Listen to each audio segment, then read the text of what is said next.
Personal background. मेरा नाम जितेंद्र कुमार है। मैंने ग्रेजुएशन दिल्ली यूनिवर्सिटी से की है और मैंने एमकॉम भी किया हुआ है दिल्ली यूनिवर्सिटी से। जी सर, आपका सर कौन सा अटेम्प्ट था सर, मीडियम सर क्या है?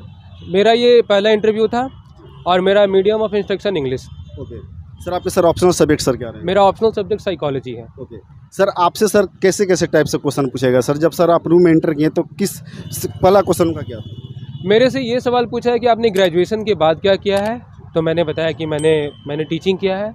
और फिर मेरे से जो मेरा ग्रेजुएशन का सब्जेक्ट रहा है और मास्टर्स का सब्जेक्ट रहा है उससे भी सवाल पूछा है और करंट अफेयर से भी कुछ क्वेश्चन है। ओके सर, आपके सर हॉबी में सर क्या रहा है? हॉबी सर कुछ क्वेश्चन वगैरह पूछे गए depth based?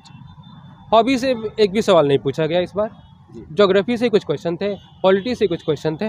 Okay by the way sir, hobby में सर था क्या क्या? हॉबी में मेरा चेस था और टीचिंग था। ओके सर, बात करिए सर कंडीशनल क्वेश्चन सर और सर एथिकल क्वेश्चन सर, उस टाइप क्वेश्चन कुछ केस स्टडी पूछा गया आपसे? केस स्टडी तो नहीं पूछा, लेकिन ये सरकार की कुछ डिसीजन होते हैं उसके बारे में मेरा ओपिनियन पूछा गया कि क्या आपको लगता है सही है गलत है। जैसे मैं अभी वीट पे जो एक्सपोर्ट है उस पर बैन हो गया है, तो इस पर मुझसे पूछा गया क्या ये सही है या गलत है। सर ये बताइए कि आप सर रूम में जब इंटर किए तो पहला सर उन्होंने क्वेश्चन क्या था और सर उन्होंने आपने सर क्या उसका रिस्पॉन्ड दिया? मेरे से पहला सवाल ये पूछा गया कि आपने ग्रेजुएशन कब किया है और उसके बाद आपने क्या किया है, बस यही पूछा गया शुरू में। ओके सर, आप सर बहुत सारे सर मॉक टेस्ट आपने दिया होगा, मॉक इंटरव्यू सर आपने दिया होगा सर, ऐसा लगता है सर वहाँ से और यहाँ पे सर कितना डिफरेंट है सर? जी काफ़ी डिफरेंस है। सबसे बड़ा डिफरेंस ये है कि यहाँ पे जो एक्चुअल इंटरव्यू होता है तो काफ़ी ओल्ड होते हैं यहाँ के जो पैनल होते हैं और काफ़ी एक्सपीरियंस होते हैं, मतलब दे ऑल आर 60+, ठीक है। और वहाँ पे जो कोचिंग सेंटर्स में होता है वो 45-50 साल के लोग होते हैं, 40 से 50 साल के लोग होते हैं।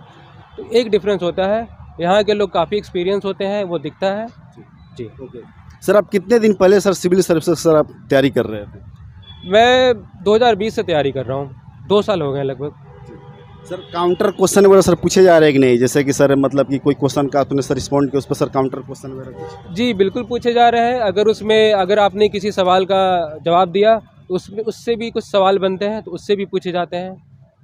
ठीक है सर, आपको सर ऐसा लगा कि सर जैसे ग्रिल वगैरह किया जा रहा है, जैसे बताया जाता है यूट्यूब पे ग्रिल वगैरह की बात? जी कुछ लोगों से ग्रिल किया जाता है और वो आपकी पर्सनालिटी के ऊपर है, आप उसको कैसे देखते हैं। आप उसको ग्रिल करना देखते हैं या आप अपनी पर्सनालिटी की टेस्टिंग देखते हैं, वो आपके ऊपर है। बट हाँ, ये ग्रिल करते हैं कुछ लोगों से, पर सबको नहीं करते हैं। सर ऑप्शनल सब्जेक्ट सर कुछ क्वेश्चन वगैरह सर बने थे? जी इस बार मेरे से ऑप्शनल से नहीं पूछा गया, लेकिन कुछ कैंडिडेट्स थे उनसे मेरी बात हुई तो कुछ लोगों से पूछा गया, कुछ लोगों से नहीं भी पूछा गया। तो सबसे नहीं पूछा जा रहा है, लेकिन जो आपका ग्रेजुएशन का सब्जेक्ट है उससे पूछेंगे ही पूछेंगे और करंट अफेयर से तो पूछेंगे ही पूछेंगे। ओके सर, आपने सर प्रीलिम्स वगैरह की सर तैयारी किया गया कैसे किया था? जैसे 67 बीपीएससी प्रीलिम सर कैंसिल हो गया है सर, एग्जाम तो सर फिर से होंगे ही, तो सर अभी किस स्ट्रेटेजी सर क्या हो सकती है एस्पिरेंट की? सर प्रीलिम्स के लिए तो मैं बोलूँगा कि सबसे जो मेन सब्जेक्ट होते हैं वो हिस्ट्री और साइंस होते हैं, उससे ही लगभग 70 सवाल आ जाते हैं टोटल अगर देखा जाए तो साइंस के लिए आप एनसीईआरटी पढ़ सकते हैं और साथ में घटना चक्र की प्रैक्टिस कर सकते हैं। हिस्ट्री के लिए आप स्पेक्ट्रम पढ़ लीजिए, अब बाकी घटना चक्र से कर लीजिए। और बाकी करंट अफेयर वगैरह कोई भी एक मैगजीन पकड़िए और उसमें जितने भी सारे फैक्चुअल डेटा है उसको आप नोट्स बना लीजिए। सर बिहार स्पेशल को लेकर सर आपकी क्या राय है? बिहार स्पेशल में एक बिहार आईएएस की एक काफ़ी बेहतरीन किताब आई है, बिहार एटलस। आप उससे ज़रूर उसको देखें, उससे पढ़े, आपको काफ़ी हेल्प मिलेगी।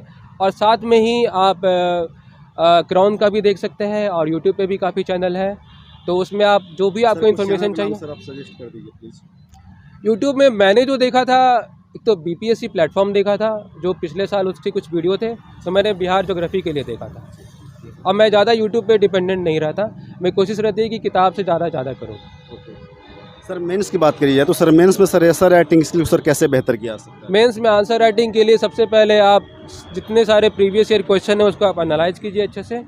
उसके बाद उसके टॉपिक्स निकालिए कि जो जो इंपॉर्टेंट टॉपिक्स है, फिर उसके आप सारे नोट्स बनाइए और आंसर राइटिंग की प्रैक्टिस कीजिए। आप किसी अच्छी कोचिंग में आप मॉक आंसर राइटिंग की प्रैक्टिस भी कर सकते हैं। ओके सर, कितने घंटे सर पढ़ा जाए? जैसे बताया जाता है 17-18 घंटे पढ़ने होते हैं सिविल सर्विसेज, सर आप कितने घंटे पढ़ाई किया, क्या रिलेटिव है इसका? देखिए सबका अलग अलग लेवल होता है, सबकी पढ़ने की शैली अलग होती है, तो मैं कहूँगा कि आप देखिए कि आपको कितने घंटे तक पढ़ना कंफर्टेबल लगता है। कुछ लोगों को 12 घंटे पढ़ लेते हैं, कुछ लोग 5-6 घंटे में ही मैनेज कर लेते हैं।